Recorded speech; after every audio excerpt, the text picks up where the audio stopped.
She wore scrubs like armor, and nobody in that hospital knew what she was truly hiding.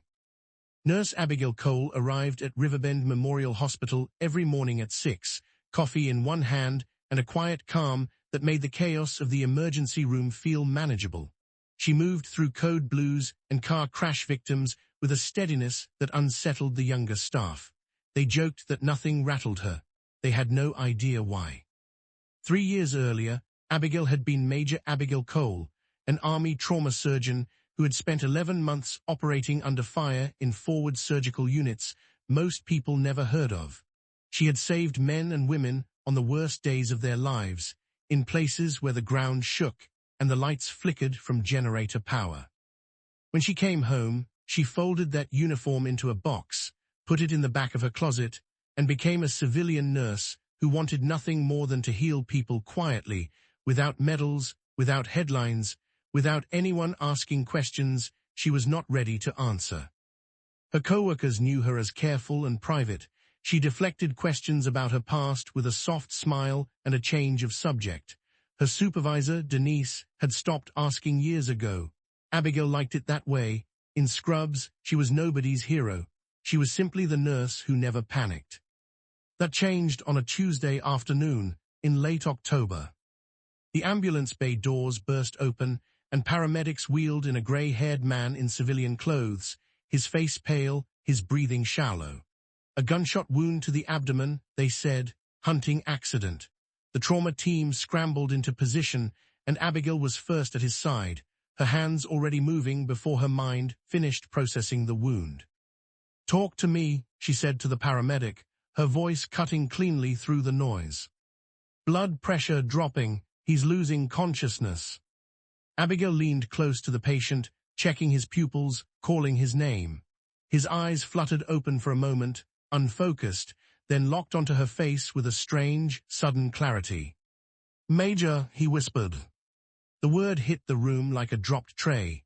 Abigail froze for half a second, then recovered and kept working, assuming he was confused, disoriented from blood loss.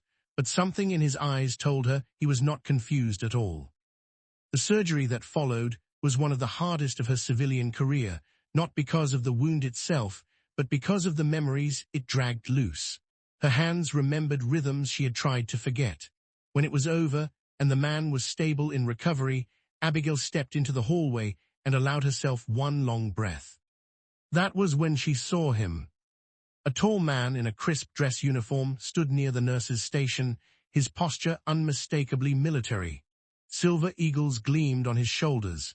He was a full-bird colonel, and he was staring directly at her with an expression she recognized instantly, the look of someone piecing together a memory.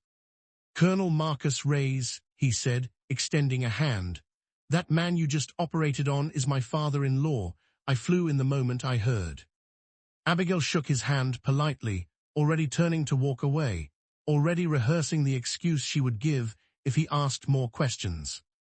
"Wait," he said, "I know you." Abigail's chest tightened. "I don't think so, sir. I'm just the nurse on duty." Colonel Reyes studied her face for a long moment, and something shifted behind his eyes. "Kandahar, the forward surgical unit. You pulled a piece of shrapnel out of my chest while the compound was still taking fire. You told me to stop being dramatic and hold still." The hallway seemed to narrow around her.